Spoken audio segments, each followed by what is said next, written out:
नमस्कार, म सीता घिमिरे। यहाँहरूलाई स्वागत छ नलेज फर अस युट्युब च्यानलमा। आजको यस भिडियोमा मैले राष्ट्रिय आम्दानी गणना सम्बन्धी एउटा भिडियो लिएर आएकी छु। हजुरहरूले पुरा भिडियो हेरेर कस्तो लाग्छ कमेन्टमा आफ्नो सुझाव तथा राम्रो लागेमा भिडियो लाइक तथा च्यानललाई सब्स्क्राइब गर्न नबिर्सनुहोला। यति भन्दै म आजको भिडियो अगाडि बढाउन चाहन्छु।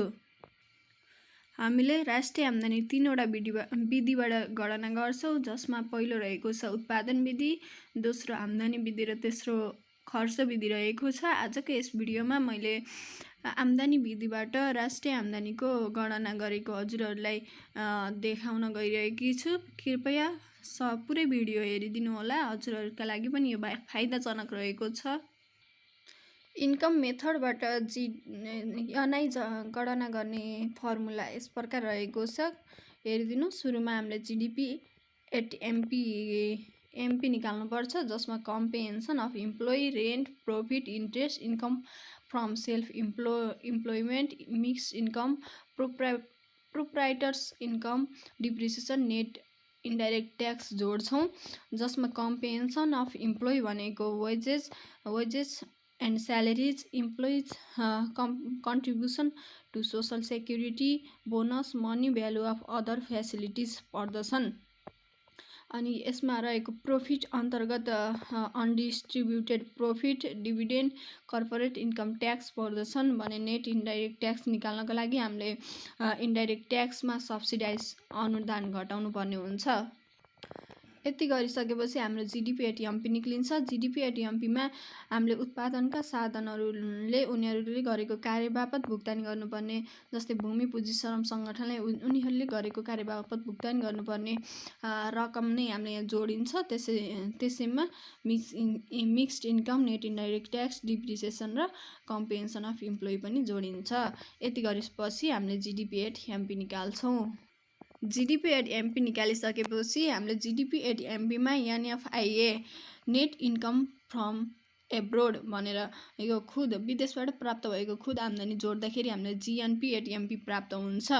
जीएनपी एट एमपीमा हामीले डिप्रिसिएसन घटायौँ भने एनएमपी एट एमपी प्राप्त हुन्छ।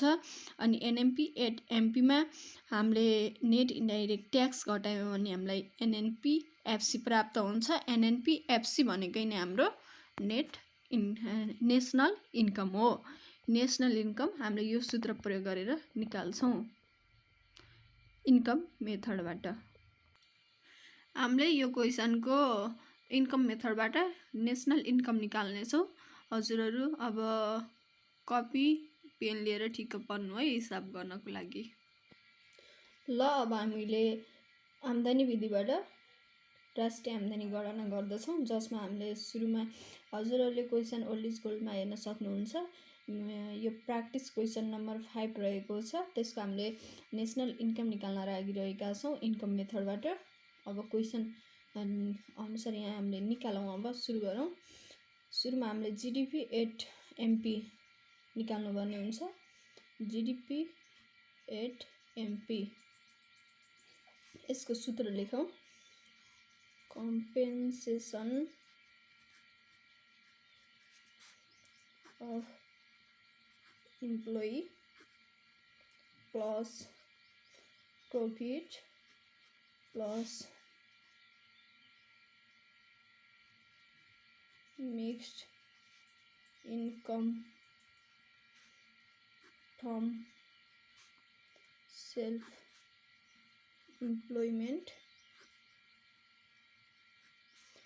प्लस अब उत्पादनका साधनहरूले पाउने प्रॉफिट, रेन्ट,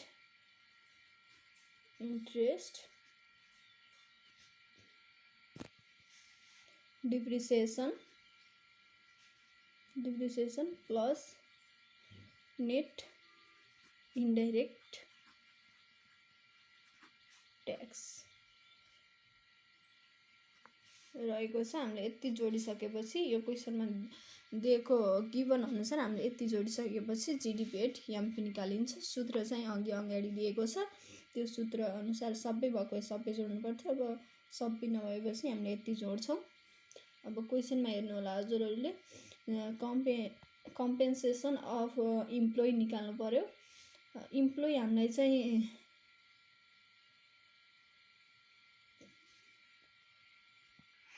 कम्पेन्सेसन अफ इम्प्लोइमा हाम्रो सूत्र अनुसार wages and salaries, employer contribution to social security, bonus र money value of other facility पर्दछ। तर हामीलाई क्वेसनमा चाहिँ वेजेस एन्ड स्यालेरी मात्र दिएको छ, त्यही भएर हामीले यो प्रोसेस गरेर लेख्नु परेन। सिधै हामीले कम्पेन्सेसन अफ इम्प्लोइमा हामीले सिधै 2000 भनेर लेख्न सक्छौँ, वेजेस एन्ड स्यालेरी मात्र।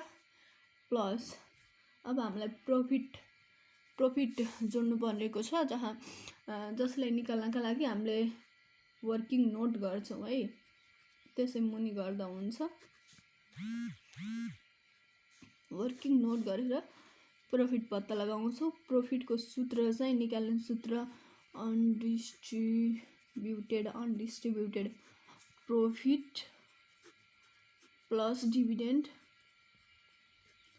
प्लस कर्पोरेट इन्कम ट्याक्स रहेको छ।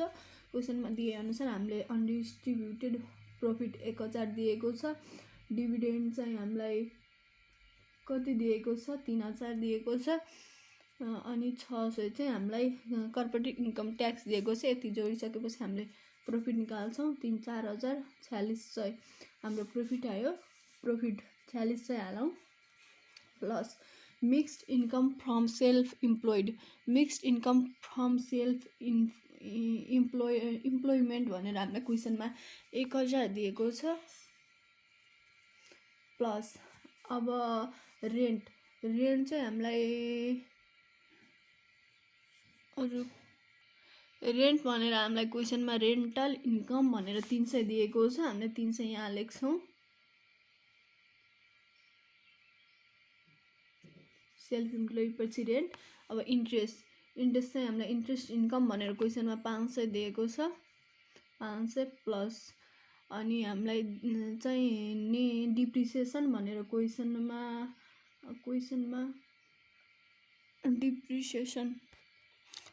डिप्रिसिएसन भनेर 250 दिएको छ। र नेट इन्डाइरेक्ट ट्याक्स चाहिँ हामीले वर्किङ नोट गरेर फेरि निकाल्छौँ। नेट इन्डाइरेक्ट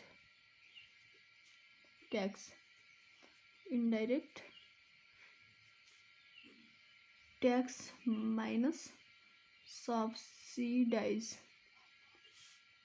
1000 क्वेसनमा इन्डाइरेक्ट ट्याक्स दिएको छ, माइनस सब्सिडाइज 500 दिएको छ, भनेपछि 500 हाम्रो नेट इन्डाइरेक्ट ट्याक्स हुन्छ। 500 नेट इन्डाइरेक्ट ट्याक्स, एउटा 0 बढी भएछ। अनि यो सबै जोड्दा चाहिँ हामीलाई जिडिपी एट एमपी 9150 बिलियन प्राप्त हुन्छ। क्वेसनमा मिलियन भनेको रहेछ है, मिलियन जिडिपी एट एमपी प्राप्त भयो। यति गरिसकेपछि हामीले जिडिपी एट एमपी निकाल्यौँ बल्ल एउटा। अब हामीले जिडिपी एट एमपी निकालिसकेपछि एनडिपी एट एमपी निकाल्ने झन्झट गर्नु पर्दैन, त्यसैले हामीले सिधै GNP at MP equal. GNP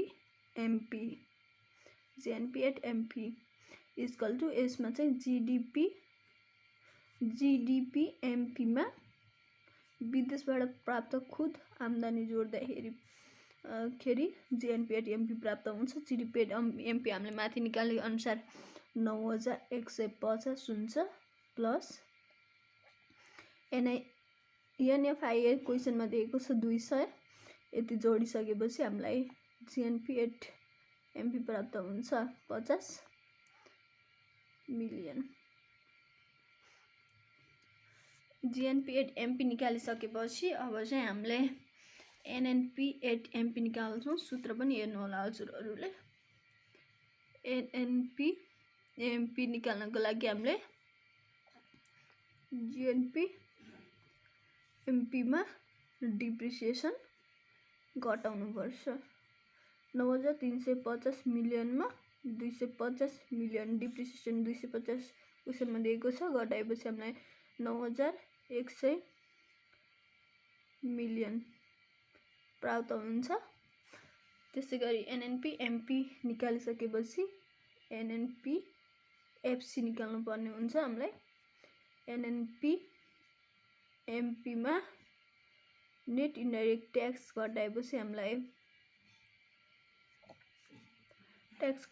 हामीलाई एनएनपी एट एफसी प्राप्त हुन्छ 9100 500 घटायौं 8600 मिलियन हामीलाई एनएनपी एट एफसी प्राप्त भयो।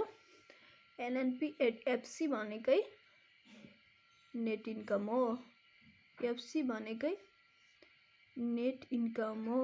Therefore net income is equal to 8600 million.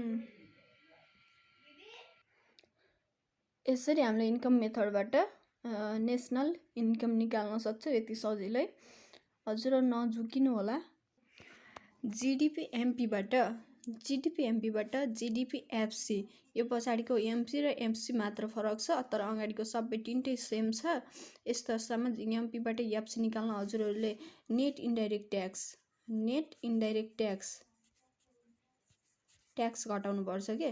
यसबाट यो घटाएपछि यो प्राप्त हुन्छ, नेट इन्डाइरेक्ट ट्याक्स प्राप्त हुन्छ। मार्केट प्राइसबाट फ्याक्टर कस्ट बजार लागतमा प्राप्त गर्न हजुरले नेट इन्डाइरेक्ट ट्याक्स मात्र घटाए पुग्छ। तर यसमा पनि सेम जिएनपी सेम छ। एमपी र एफसी फरक छ नि त। एमपीबाट एफसी निकाल्न हजुरले नेट इन्डाइरेक्ट ट्याक्स घटाउनु पर्यो। तर हजुरले जीडीपी एमपी पछाडिको सेम छ, तर अगाडिको जीबाट यन बनाउनको लागि हजुरले मात्र डिप्रिसिएसन घटाउनु पर्छ।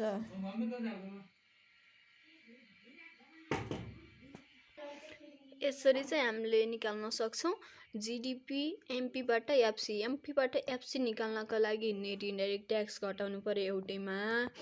अनि तर जीडीपी एमपीबाट एनडीपी एमपी पछाडिको एमपी सेम छ, तर जीडीपीबाट एनडीपी जीको ठाउँमा यन ल्याउनु पर्यो भने डिप्रिसिएसन घटाए पुग्छ हामीलाई।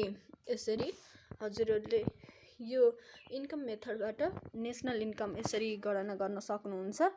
हजुरहरूलाई कस्तो लाग्यो आफ्ना सुझाव तथा प्रतिक्रिया कमेन्टमा दिनुहोला। साथै च्यानललाई लाइक सब्सक्राइब गर्न नबिर्सनु होला। र आगामी भिडियोमा इन्कम मेथडबाट जस्तै एक्सपेन्डिचर र उत्पादन प्रोडक्सन मेथडबाट नेसनल इन्कम गणना गरेको भिडियो लिएर आउनेछु।